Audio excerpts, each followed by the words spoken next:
ठाकुर जी अपने भक्तों के लिए क्या कर सकते हैं, इसकी कल्पना भी हम नहीं कर सकते। ये प्रसंग सुनिए, मैं सच कह रहा हूं, दिमाग हिल जाएगा।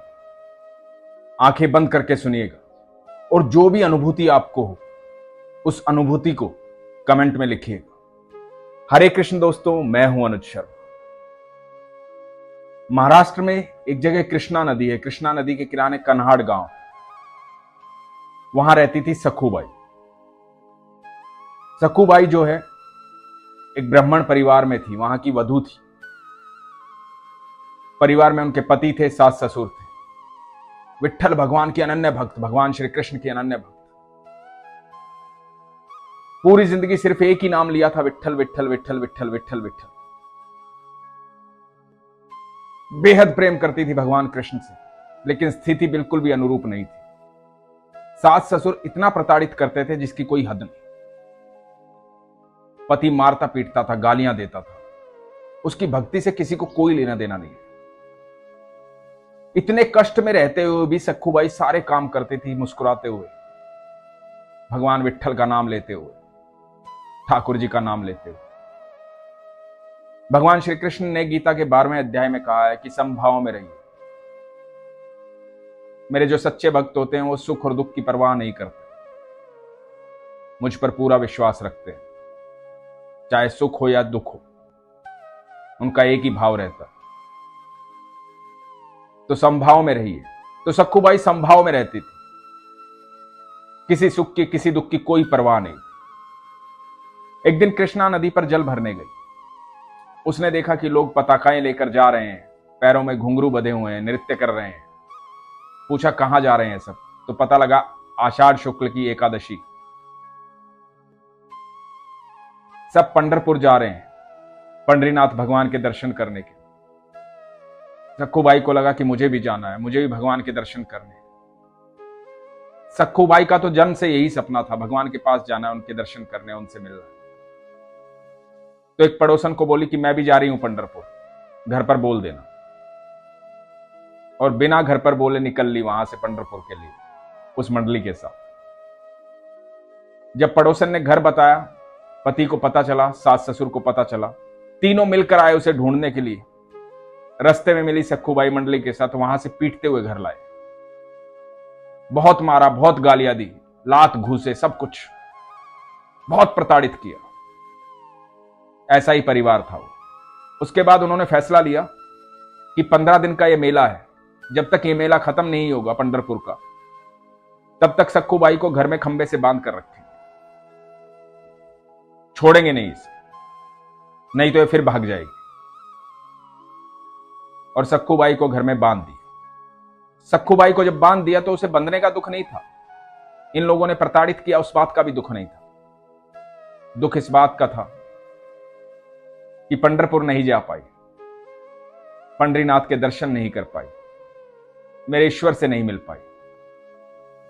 उस दुख में रोने लगी, भगवान से कहने लगी कि प्रभु, पूरा जीवन निकल गया, आपसे कभी कुछ नहीं मांगा। सबका काम करती हूं, मुस्कुराते हुए आपका नाम लेती हूं, कभी दुखी नहीं होती। जैसा तूने दिया वैसा सहन किया, क्योंकि मुझे लगता है जो कुछ है वो सब तेरा ही है, चाहे वो सुख हो चाहे दुख हो। लेकिन आज इस बात का दुख है मुझे। क्या इतना भी मेरे हिस्से में नहीं था कि मैं आपके दर्शन कर पाऊं, आपसे मिल पाऊं, आपको देख पाऊं? पहली बार कोई इच्छा जागृत हुई थी, पहली बार आ रही थी, और वहां से उल्टा खींच लाए ये लोग। क्या इतना भी मेरे हिस्से में नहीं है? ये प्रार्थना इधर कर रही थी सखूबाई, और उधर बैकुंठ में भगवान श्री कृष्ण अपनी भक्त की प्रार्थना से उसके दुख से विचलित हो रहे थे। जब किसी सच्चे भक्त पर दुख आता है तो बैकुंठ छोड़कर आते हैं कृष्ण। इसीलिए वो ईश्वर है, इसीलिए वो सर्वेश्वर है। धरती पर आए श्री कृष्ण, एक महिला का रूप धारण किया, चुपचाप से सखूबाई के घर में घुस गए भगवान श्री कृष्ण, और सखूबाई को जाकर के बोले, पंढरपुर नहीं जाना, पंढरीनाथ के दर्शन नहीं करने? तो सखूबाई ने कहा कि मैं तो यहां बंधी हुई, मैं कैसे जा सकती हूं? और तू कौन है? तो भगवान श्री कृष्ण जो महिला के रूप में थे, उन्होंने कहा कि मैं तेरी मदद के लिए आई हूं, मैं यहां बंद जाती हूं, तू चली जा, दर्शन करके आ जाना। सखूबाई को ये बात सुनने को मिली। सखूबाई को ये समझ में ही नहीं आया कि कौन महिला है, कैसे आई है, कहां से आई है। उसको कोई उस बात से लेना देना नहीं था, क्योंकि उसके दिमाग में तो सिर्फ चल रहे थे पंडरीनाथ जी, उसके ईश्वर। भगवान श्री कृष्ण ने उसे वहां से मुक्त किया। वो वहां से चुपचाप निकल करके चली गई पंढरपुर, और भगवान श्री कृष्ण यहां बंधे हुए हैं सखूबाई के घर में। सखूबाई का पति आ रहा है, प्रताड़ित कर रहा है, सास ससुर आ रहे हैं, गालियां दे रहे हैं, और श्री कृष्ण बंधे हुए हैं, भक्त के प्रारब्ध काट रहे हैं। इधर पंढरपुर में सखूबाई पहुंचती हैं, भगवान के दर्शन करती। उसकी प्रसन्नता का ठिकाना नहीं है, बेहद खुश है, भगवान से मिल रही है। और इधर भगवान श्री कृष्ण प्रताड़ित हो रहे हैं, न खाने को कुछ मिल रहा है, ऊपर से गालियां दी जा रही है, गुस्सा किया जा रहा है, धमकाया जा रहा है, डराया जा रहा है, छेड़ा जा रहा है, कहा जा रहा है और जाएगी पंढरपुर, जाके दिखा। और श्री कृष्ण चुपचाप सुन रहे हैं। एक दिन सखूबाई के पति को यह एहसास होता है कि मेरी पत्नी है, भूखी प्यासी है, कई दिन हो गए हैं, बांध के रखा है, कहीं भूख प्यास से मर ना जाए, मर गई तो दूसरा विवाह भी नहीं होगा। उसके मन में दया आती है, वो जा करके सखूबाई बने श्री कृष्ण को खोलता है, और श्री कृष्ण वहां से मुक्त होते हैं। मुक्त होने का मतलब यह नहीं था कि श्री कृष्ण वहां से चले गए। अब भक्त का इंतजार है, सखूबाई आएगी, जब आएगी तब भगवान श्री कृष्ण जाएंगे, नहीं तो ये लोग सखूबाई को प्रताड़ित करेंगे कि वो कहां चली गई। भगवान उनकी सेवा कर रहे हैं, उनके परिवार की सेवा कर रहे हैं, अच्छा भोजन बना रहे हैं, झाड़ू पोछा कर रहे हैं, नदी से जल भर कर ला रहे हैं। सारे काम जो सखूबाई करती थी भगवान कर रहे हैं घर में। अब भगवान के हाथ का बना हुआ भोजन वो लोग खा रहे हैं, तो उनके विचार बदल रहे हैं। स्वयं त्रिलोकी ने भोजन बनाया है, स्वयं त्रिलोकी वहां वास कर रहे हैं, लगातार उनका व्यवहार बदल रहा है। उनका व्यवहार सखूबाई के प्रति बहुत अच्छा हो गया। इधर सखूबाई जो है भूल ही गई है कि मेरी कोई सहेली वहां पर आई थी और वो बंधी हुई, किसी महिला ने मेरी मदद की। वो तो भगवान को देख करके भजन कीर्तन में इतनी लीन हुई कि भगवान में ही विलीन हो गई। क्योंकि सखूबाई ने सोच लिया था कि इसी देह के साथ कभी पंढरपुर से बाहर नहीं जाऊंगी, कभी वहां नहीं जाऊंगी, मेरे गांव नहीं जाऊंगी। वो भूल गई थी। और एक दिन हुआ यूं कि कीर्तन करते करते, भजन करते करते वहीं भगवान में विलीन हो गई, वहां देह त्याग। इधर भगवान इनके परिवार की सेवा कर रहे हैं। वहां मंदिर में किसी ब्राह्मण ने देखा कि ये तो सखूबाई है, हमारे गांव की, तो सखूबाई का अंतिम संस्कार कर दिया।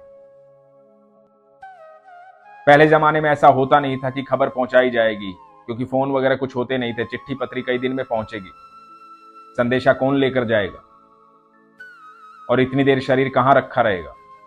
तो वहीं पर अंतिम संस्कार कर दिया गया। उधर बैकुंठ में मां रुक्मणी ये सब देख रही है कि भगवान श्री कृष्ण उसके परिवार की सेवा कर रहे हैं, और इधर सखूबाई का अंतिम संस्कार हो रहा है। मां रुक्मणी बैकुंठ से आती, शमशान पहुंचती। सखूबाई का जब अंतिम संस्कार हो रहा है, सब लोग चले गए, तो सखूबाई को फिर से जीवित करती है और कहती है कि तुमने कहा था ना कि पंढरपुर से बाहर इस देह के साथ नहीं जाओगी, अब तुम्हारी देह बदल गई है, मैं रुक्मणी हूं, तुम जाओ यहां से, अपने घर जाओ, अब सब ठीक होगा, निश्चिंत रहना। सखूबाई मूर्छा में थी। उसी मूर्छा में वहां से पंढरपुर से चलती हुई वो अपने घर की तरफ बढ़ रही थी, तो देखा कृष्णा नदी के किनारे वो सहेली यानी कि भगवान श्री कृष्ण जल भरने आए थे। तो भगवान श्री कृष्ण सखूबाई से मिले और सखूबाई को बोला कि ये लो जल की गगरी, जाओ अपने घर।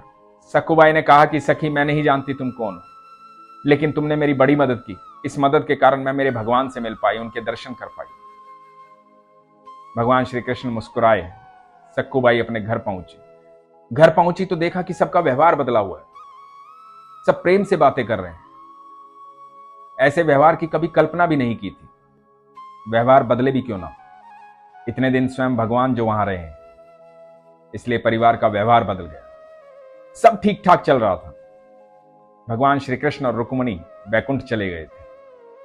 अचानक से वो ब्राह्मण आया जिसने सखुबाई का अंतिम संस्कार किया था। उसने सखुबाई को देखा। वो खबर देने आया था कि सखुबाई नहीं रही और हमने अंतिम संस्कार कर दिया, लेकिन उसने सखुबाई को जैसे ही देखा वो हैरान हो गया। वो बोला कि तुम यहां कैसे हो सकती हो, मैंने तुम्हारा अंतिम संस्कार किया है। घर वालों ने कहा कि ये तो यही थी। ब्राह्मण ने बताया कि मैंने पंढरपुर में इसका अंतिम संस्कार किया, ये कैसे हो सकती है। सब हैरान थे, बोले कि नहीं ये तो यही थी, ये पंढरपुर कभी गई नहीं। तो ब्राह्मण ने कहा कि बहुत सारे लोग थे वहां जो ये जानते हैं कि ये सखुबाई का अंतिम संस्कार हुआ है, ये कैसे हो सकता है। तो परिवार वालों ने दबाव दिया, बोला कि सच बताओ क्या हुआ, कैसे हुआ, क्या कह रहे हैं ये। तो सखुबाई ने बताया कि घटना सारी इस तरह से हुई थी। मूर्छा में थी, मुझे सब कुछ याद नहीं, लेकिन रुक्मिणी जी आई थी। मैं शमशान से बाहर निकली थी, उन्होंने कहा था तुम जाओ सब ठीक मिलेगा। जब परिवार को यह सारी बात पता चली तो परिवार खुद को क्षमा नहीं कर पाया, भाव विभोर हो गया। हमारे घर भगवान श्री कृष्ण आए थे, हमने उनको बांध के रखा, विट्ठल भगवान को बांध के रखा, हम कैसे क्षमा मांगे। हमारी बहू लक्ष्मी है, ऐसी भक्त है जिसके लिए स्वयं भगवान आए। उस दिन से उस घर का व्यवहार बदल गया। प्रेम ही प्रेम था वहां पर, भक्ति ही भक्ति थी वहां पर। दोस्तों, बहुत सारे संदेश मुझे आते हैं। लोग कहते हैं कि मेरे घर में लोग नॉनवेज खाते हैं, मैं नहीं खाता या मैं नहीं खाती, तो मैं क्या करूं, मैं कैसे लड्डू गोपाल की सेवा करूं, मैं भगवान की कैसे सेवा करूं। बहुत सारे लोगों के घर में बहुत सारी परेशानी है।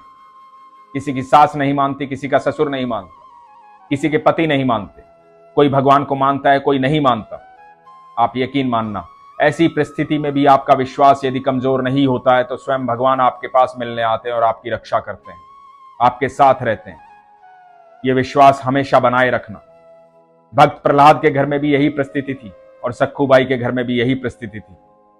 जब परिस्थितियां आपके अनुकूल ना हो, उसके बाद भी आपका विश्वास ना डगमगाए, तो सोचना कि साक्षात श्री कृष्ण ने आपको चुना है। भगवान श्री कृष्ण आपके साथ हैं। आपके प्रारब्ध जल्द खत्म हो जाएंगे और वो आपके प्रारब्ध में आपका साथ देंगे। इसलिए हमेशा कहता हूं, अपने विश्वास को मजबूत रखो, अपना ख्याल रखो। हरे कृष्ण।